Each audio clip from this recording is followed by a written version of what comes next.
आप देख रहे हैं यूट्यूब चैनल मैथ मतलब मस्ती। इस चैनल पर आज बिहार में आयोजित होने वाले सक्षमता परीक्षा के लिए गणित का एक वीडियो देखेंगे। इस चैनल पर लगातार सक्षमता परीक्षा से रिलेटेड वीडियो कंप्लीट करवाया जा रहा है, जिसमें गणित और पर्यावरण का कुछ वीडियो जो है कंप्लीट किया जा चुका है। आप अगर अभी तक इस वीडियो को नहीं देखे हैं तो इसके प्लेलिस्ट में जा करके और वहां से आप इन सारे वीडियो को बड़ी आसानी पूर्वक देख सकते हैं। इस चैनल पर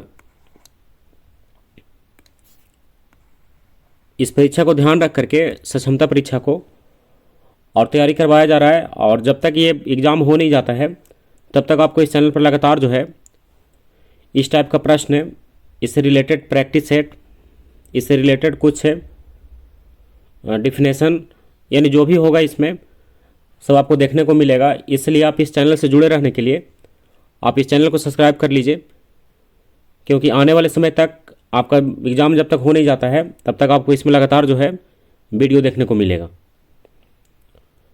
तो इसके पहले वाले वीडियो में गणित का रिलेटेड, गणित से संबंधित 3 वीडियो कंप्लीट किया गया है, और तीनों वीडियो में बहुत इंपॉर्टेंट टॉपिक को, कुछ संख्या से रिलेटेड और कुछ कोण से रिलेटेड जो प्रश्न बनता है उसको शामिल किया गया है। तो आप उसको ज़रूर देखिएगा। उस वीडियो का लिंक हम इसी वीडियो के डिस्क्रिप्शन बॉक्स में दे देंगे, या तो इस वीडियो को लास्ट करने के बाद आपको उसका लिंक जो है इसी स्क्रीन पर देखने को मिलेगा। तो पिछले वीडियो में हम बताए थे कि अगले वीडियो में हम समांतर रेखा के बारे में कंप्लीट करेंगे कि समांतर रेखा क्या होता है, और इसमें जो संभावित प्रश्न है वो आपका कैसे बनेगा, और इसमें कितने प्रकार का कोण होते हैं, तो सब की आज चर्चा हम लोग इस वीडियो में करेंगे। तो चलिए अब आज का वीडियो शुरू करते हैं। तो रेखा का परिभाषा हम इसके पहले वीडियो में बता चुके हैं कि रेखा मतलब क्या होता है। तो जब हम पढ़े थे इसमें बिंदु के बारे में, तो जब अनंत बिंदुओं को एक साथ सजाया जाता है, देखिए इस प्रकार से, तो रेखा का निर्माण होता है। इसमें एक रेखा में अनंत बिंदु है ना, जिसको गिना नहीं जा सकता है, ये अनंत बिंदुओं का एक समूह होता है। इसी को क्या बोलते हैं हम लोग? रेखा बोलते हैं। तो ये परिभाषा तो आपको पता होगा कि बिंदुओं के सहयोग से ही रेखा का निर्माण होता है। लेकिन यहाँ पर क्या है? यहाँ पर है समांतर रेखा। तो समांतर रेखा का भी कुछ परिभाषा हम लोग इसके पीछे वाले वीडियो में देखे थे। तो चलिए फिर से उसको कंप्लीट करते हैं, और उसके बाद कोण का विचार इसमें मुख्य रूप से करना है। तो देखिए समांतर रेखा किसे कहेंगे? तो समांतर रेखा जब भी होगा तो एक पेयर में ही होगा, एक जोड़ा में ही होगा। यानी समांतर होगा तो दूसरे का ही समांतर होगा, एक दूसरे का। जैसे यहाँ पर देखिए 2 रेखा हम लिए हैं, मान लीजिए इसका नाम रखते हैं एल और इसका नाम रखते हैं एम। तो ये 2 रेखा है जिसका एल है, एक एम है। अब क्या है, ये दोनों समांतर है, इसको अगर जांच करना हो, जैसे एल रेखा और एम रेखा दिया हुआ है, और अगर आपको इसमें जांच करना हो कि दोनों रेखाएं जो है समांतर है या नहीं, तो इसको जांच करने के लिए बहुत ही सरल उपाय है कि आप क्या कीजिए, इन दोनों रेखाओं के बीच लंबिक दूरी ज्ञात कीजिए, यानी 90 डिग्री पर दूरी उसका आप ज्ञात कीजिए। तो जैसे इस प्रकार से ये दूरी निकल रहा है, एकदम सीधा होगा इसमें लंबिक दूरी। देखिए ये लंबिक दूरी यानी 90 डिग्री पर, तो 90 डिग्री का कोण यहाँ भी बनना चाहिए और यहाँ भी बनना चाहिए। ये निकालिए, और एक जगह और निकालिए। मान लीजिए ऐसे निकालते हैं, और यहाँ हम लोग दूरी निकालें तो मान लीजिए आ गया 5 सेंटीमीटर, और यहाँ निकाले तो भी आ गया 5 सेंटीमीटर। तो अब हम लोग कह सकते हैं कि यह दोनों रेखा क्या है? समांतर है। दोनों रेखा क्या है? समांतर है। समांतर या समानांतर दोनों का अर्थ एक ही है।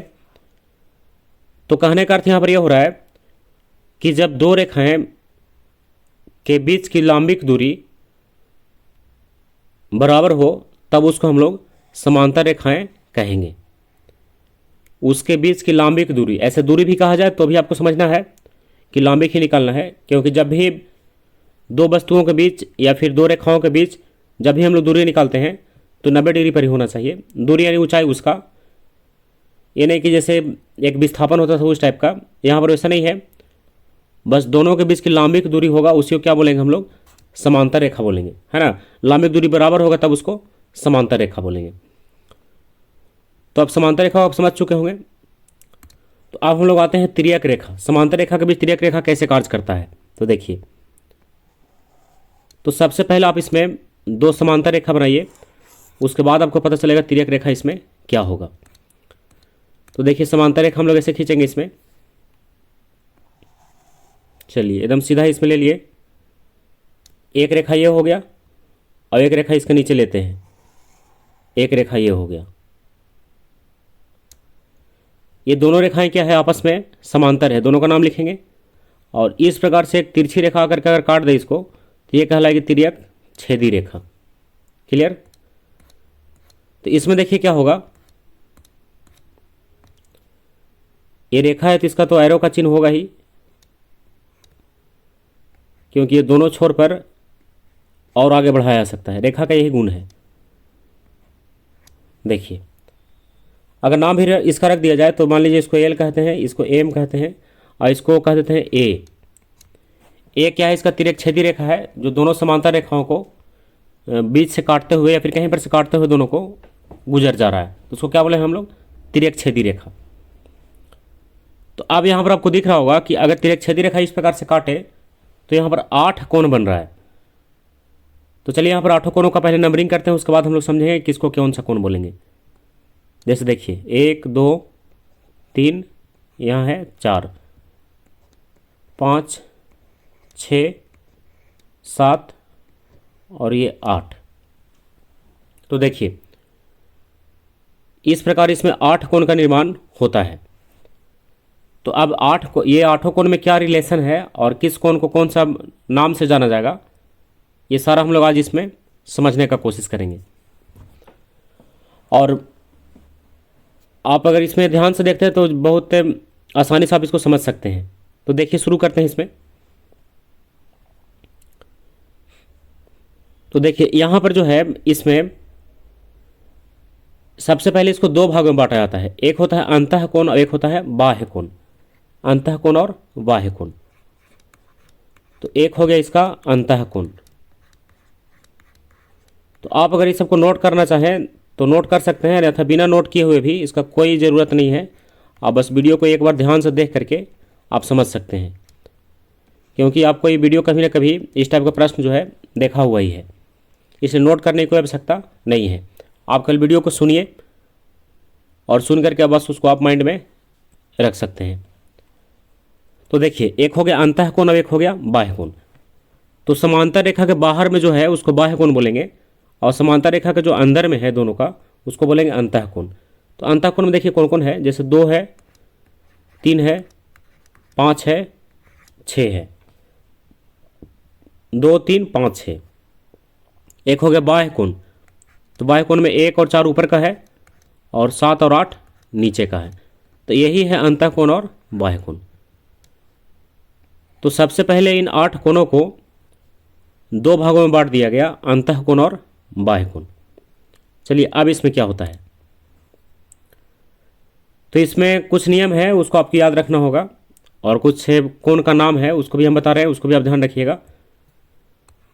जैसे यहाँ पर क्या है, ये जो है कोण 3 और कोण 6, देखिए तो ये दोनों आपस में क्या होता है, बराबर होता है, कोण 3 और कोण 6। और दोनों कोण क्या कहलाता है, दोनों कोण कहलाता है एकांतर कोण। कौन सा कोण, एकांतर कोण। कोण 3 और कोण 6 और एक और इसका साथी है कोण 2 और कोण 5। देखिए तो ये आपको दो पेयर दिख रहा होगा, एक हो गया 2 और 5, एक हो गया 3 और 6। तो इसमें तिर्यक रेखा के एक उस साइड का और एक इस साइड का, यानी विपरीत साइड का, इस कोण को क्या कहेंगे हम लोग, एकांतर कोण कहेंगे। तो एक हो गया 3 और 6, एक हो गया 2 और 5। और एकांतर कोण आपस में समान होते हैं यानी बराबर होते हैं। तो जितना 2 होगा उतना ही 5 होगा और जितना 3 होगा उतना ही 6 होगा। तो एक कॉन्सेप्ट आपको यहाँ पर क्लियर हो रहा है। और देखिए क्या है, इसमें एक नाम आता है संगत कोण का। संगत कोण। तो देखिए संगत कोण किसे कहेंगे। तो संगत कोण को पहचानने का एक बहुत ही सरल उपाय है। आप अगर ध्यान से यहाँ पर देख रहे होंगे तो बड़े आसानी से आप इसको समझ सकते हैं। जैसे देखिए इसमें 1 से लेकर 8 तक कोई भी आप कोण को लेते हैं तो सब कोण का कहीं ना कहीं संगत उसका इसमें मिल जाएगा। जैसे चलिए 2 से शुरू करते हैं। कोण 2 है, देखिए यहाँ पर कोण क्या है, ये 2 है, ये वाला। तो यहाँ पर अगर ध्यान से देखा जाए तो 2 का जो फेस है इस टाइप का ये इधर को दिखा रहा है ना। अब फिगर में अगर ध्यान से देख रहे होंगे तो ये क्या है, 2 का फेस जो है इस साइड का इधर की ओर खुला हुआ है। तो उस टाइप का हम लोग अगर देखें कि और कौन सा कोण ऐसा है जिसका फेस इस साइड का खुला हुआ है, तो आपको 7 ही वैसा दिखेगा। देखिए 7 का ही फेस है जो इधर की ओर ही खुला हुआ है, और बाकी कोई इसमें ऐसा नहीं है। 6 है तो ऊपर की ओर जाएगा, 1 भी ऊपर की ओर जाएगा, 4 इधर है, 3 इधर है, 5 इधर है, 8 इधर है। यानी कोण 2 और कोण 7 क्या है, संगत कोण है। कोण 2 और कोण 7, और संगत कोण भी आपस में समान होते हैं। तो कोण 2 बराबर क्या होगा, कोण 7 होगा। तो देखिए एक संगत कोण यहाँ से पकड़ में आ गया। चलिए और देखते हैं इसमें और संगत कोण कौन सा है। जैसे कोण 3, देखिए कोण 3, देखिए यहाँ पर कोण 3 है, तो कोण 3 का फेस देखिए इधर है। तो इसी के जैसा अगर देखा जाए तो कोण 8 होगा, क्योंकि कोण 8 का फेस भी इस साइड का इधर ही है। तो 3 बराबर कौन होगा, 8 होगा। यानी कोण 3 और कोण 8 भी क्या है, संगत कोण है। दोनों का फेस एक ही जैसा है, यानी एक ही साइड में है, एक ही दिशा में है। तो ऐसे आप इसको पकड़ सकते हैं। तो एक हो गया 2 का 7 और एक हो गया 3 का 8। अब चलिए जैसे 5 है, तो 5 का आप ही बताइए 5 का कौन होगा। तो कोण 5 का कौन होगा इसमें, तो कोण 5 का देखिए इस साइड का है इधर, तो इसी के जैसा 4 है। आप देख रहे होंगे तो कोण 5 के बराबर कौन होगा, 4 होगा। अब बच रहा है 6, तो 6 किसका होगा, तो 6 के साथ होगा किसका, कोण 1 का। कोण 1 और कोण 6, देखिए ये भी ऊपर का है, 6 भी ऊपर का है। तो इस प्रकार देखा जाए तो संगत कोण का यहाँ पर पेयर अगर देखा जाए, जोड़ा इसका, तो 4 जोड़ा इसका निकल रहा है। तो 4 दूना 8 कोण हो गया, वही 8 कोण यहाँ पर दिया हुआ था। तो थोड़ा एक बार फिर समझ लेते हैं हम लोग। कोण 1 और कोण 6 आपस में संगत कोण है और दोनों बराबर होगा। जितना भी संगत कोण होगा सब आपस में बराबर होता है। कोण 4 है और कोण 5 है, कोण 3 है और कोण 8 है, कोण 7 है और कोण 2 है। क्लियर। तो आपस में सब क्या होगा, बराबर होगा, क्योंकि ये ग्रुप जो है संगत कोणों का है और संगत कोण आपस में समान होते हैं। आप ध्यान रखिएगा, एकांतर कोण आपस में समान होते हैं। तो 2 कोण तो यहाँ पर क्लियर हो गया, एकांतर कोण और संगत कोण। चलिए थोड़ा सा और इसमें बच रहा है। ये कोण 1 जो है, देखिए हम इसको ग्रीन कलर से दिखा रहे हैं, कोण 1 और ये कोण 3। इसका एक अलग से थ्योरी है कि जब 2 रेखाएं एक दूसरे को काटती है तो आमने सामने के कोण बराबर होते हैं, और इस कोण को सम्मुख कोण कहा जाता है। कौन सा कोण, सम्मुख कोण या शीर्षाभिमुख कोण, दो नाम है इसका। और जो भी सम्मुख कोण होगा सब आपस में क्या होगा, बराबर होगा। जैसे 1 का सम्मुख कोण है 3 है, तो 1 और 3 आपस में बराबर होगा। 2 का सम्मुख कोण है 5 है, 4 है, तो 2 और 4 आपस में बराबर होगा। अब यहाँ ये 5 का सम्मुख कोण है 7 है, तो 5 और 7 आपस में बराबर होगा। 6 का सम्मुख कोण है 8 है, तो 6 और 8 भी आपस में बराबर होगा। तो ये कौन सा कोण हो गया, ये हो गया सम्मुख कोण। देखिए क्या हो गया, कौन सा कोण, सम्मुख कोण। देखिए सम्मुख कोण मतलब आमने सामने का कोण। जैसे 1 का 3, 2 का 4, 5 का 7 और 6 का 8। तो इसमें 3 कोण आपको दिख रहा होगा। और यहाँ से अगर कुछ और जानकारी लिया जाए तो जैसे आप देखिएगा तो एल क्या है, एक सीधी रेखा है। देखिए एल क्या है, एक सीधी रेखा है। तो अभी हम जो बता रहे हैं उसमें कभी कभी कोण निकालने में ही काम देता है। जैसे हम इसमें पढ़े भी हैं, आपको पिछले क्लास में बताए थे कि एक सीधी रेखा पर 180 डिग्री का कोण बनता है। तो यहाँ पर आप देख पा रहे होंगे इधर एल वाले लाइन के ऊपर कि 1 और 4 यहाँ पर 2 कोण बन रहा है। तो इसका मतलब है कि 1 और 4 को जोड़ा जाए तो 180 होगा, और ए वाले को सीधा लिया जाए तो 1 और 2 जोड़ने के बाद भी 180, 3 और 2 जोड़ा है तो भी 180, 3 और 4 जोड़ा है तो भी 180। यानी एक सीधी रेखा जब भी होगा तो उसके एक और के बने हुए सभी कोणों का योग 180 ही होगा, ये ध्यान रखिएगा। तो देखिए, तो जैसे यहाँ पर 1 और 2 मिलाकर के 180, 2 और 3 मिलाकर के 180, 3 और 4 मिला करके 180 और 4 और 1 मिला करके 180। यानी देखा जाए तो यहाँ चारों ओर से अगर आप घूमिएगा इसमें तो ए वाला लाइन अगर लिया जाए तो इससे एक छोर इधर है और एक छोर इधर है, तो 180 इधर का और 180 इधर का, तो इसलिए दोनों ओर अगर घुमाइए इसमें तो पूरा एक गोल बन जाता है, यानी एक वृत्त बनता है। तो एक वृत्त का पूरा कोण कितना डिग्री का होता है? 360 डिग्री का होता है। एक वृत्त का कोण 360 डिग्री का। तो वृत्त के लिए हो गया, लेकिन हम लोग यहाँ पर कोण के लिए समझ रहे हैं, समांतर रेखा के लिए। तो एक बार फिर से रिपीट कर देते हैं, बस 1 मिनट का टाइम लगेगा। और इसमें समांतर रेखा में देखिए इस प्रकार से खींचने के बाद 8 कोण बन रहा है, तो कुछ अंतः कोण हो गया और कुछ बाह्य कोण हो गया। तो इसमें कोण 2 और कोण 7 इसका हो गया संगत कोण, 3 और 8 हो गया संगत कोण, 5 और 4 हो गया संगत कोण, 6 और 1 हो गया संगत कोण। अब यहाँ ये इसमें कोण 3 और कोण 6 हो गया एकांतर कोण, कोण 2 और 5 हो गया एकांतर कोण। क्लियर? इसमें एक पॉइंट और है, अंतः कोण में एक ही और का अंतः कोण। तो अंतः कोण कौन कौन है? चलिए यहाँ देखते हैं। तो 2, 3, 5, 6 ये क्या है? सब अंतः कोण है। तो इसके बीच एक रिलेशन है कि एक ही और के अंतः कोणों का योग 180 डिग्री होता है। एक ही और के अंतः कोणों का योग 180 डिग्री होता है। तो एक ही और का अंतः कोण कौन है? तो 2 और 6 है। जैसे 3 और 6 एक ही और का नहीं, ये तो विपरीत साइड का है, जिसको हम लोग एकांतर बोलते हैं। लेकिन यहाँ पर 2 और 6 जो है ये एक ही और का अंतः कोण है। तो इसका मतलब है कि 2 और 6 को जोड़ा है तो 180 आएगा। तो ये इसका कॉन्सेप्ट है कि कोण 2 प्लस कोण 6 बराबर 180 और कोण 3 प्लस कोण 5 बराबर 180। तो आप ये दोनों पॉइंट को भी ध्यान रखिएगा, क्योंकि अगर कहीं फिगर देकर के पूछता है तो आप इसको बड़े आसानी से निकाल सकते हैं। तो इसका भी यूज कहीं पर हो सकता है। एक ही और के अंतः कोणों का योग 180। तो 2 और 6 और 3 और 5 दोनों को जोड़ा है तो कितना आएगा? 180 आएगा। क्लियर? तो चलिए अब इसमें क्लियर होता है इसका।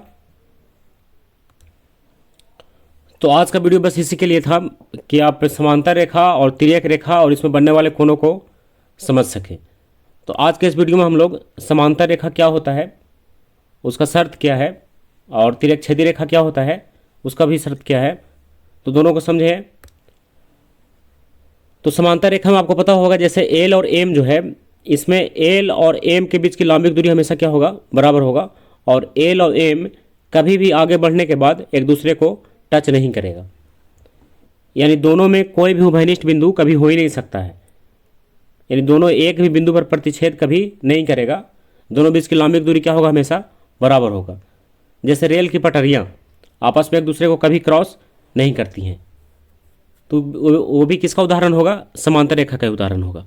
जैसे यहाँ पर भी दोनों समांतर रेखा ही है, तो दोनों के बीच की लंबिक दूरी बराबर होगा। तो आप अब इसको समझ चुके होंगे कि समांतर रेखा किसे कहेंगे और इसमें बनने वाला जो कोण है उसको कौन सा नाम देंगे और किस कोण को क्या रिलेशन जो है दूसरे के साथ होगा। तो चलिए अब आज का वीडियो यहीं समाप्त करते हैं। बस छोटा सा ही वीडियो था। तो अगला वीडियो जो है इसमें हम फिर इससे बनने वाले प्रश्न को लेकर के आएंगे जो ऑप्शनल टाइप का होगा, और इसके अतिरिक्त त्रिभुज जो ज्यामितीय आकृति होता है उसको भी हम लोग समझने का प्रयास अगले वीडियो में करेंगे। तो अब बस केवल इसमें अब इसको एक बार और सुन करके, एक बार और इसको देख करके और कंप्लीट रखिएगा, ताकि इससे बनने वाला प्रश्न जो है अगला वो आपको बड़े आसानी से सोल्व हो सके। तो चलिए आज का वीडियो यहीं समाप्त करते हैं। अगले वीडियो फिर से इसी का आएगा। अगर आप अभी भी इस चैनल पर नए हैं तो चैनल को सब्सक्राइब कर लीजिए और इस वीडियो को लाइक जरूर कीजिएगा, जिससे पता चलता है कि आप इस वीडियो को कितना फ़ायदा से देख रहे हैं। तो चलिए अगले वीडियो तक के लिए बाय।